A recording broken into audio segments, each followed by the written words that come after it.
అంటే శ్రమ ఫలితం మాది, శిలాఫలకాల వంతేమో మీదైంది.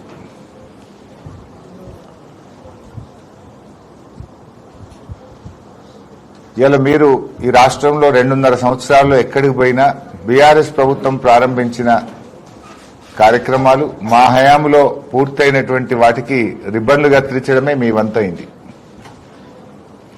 రేపు సిద్దిపేటలో ప్రారంభిస్తున్న ఆయిల్ పామ్ ఫ్యాక్టరీ 2021లోనే రాష్ట్ర ప్రభుత్వం జీవో ఇచ్చింది.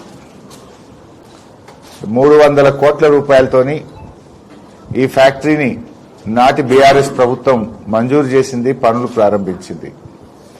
సో ఆయిల్ పామ్ ఫ్యాక్టరీ ఈ ప్రాంతంలో రావడంలో కాళేశ్వరం ప్రాజెక్టు చాలా చాలా కీలకం. కాళేశ్వరం ప్రాజెక్టు లేకపోతే అసలు మనం ఈ ఆయిల్ పామ్ సాగు అనేది సిద్దిపేట ప్రాంతంలో మనం ఊహించలేం.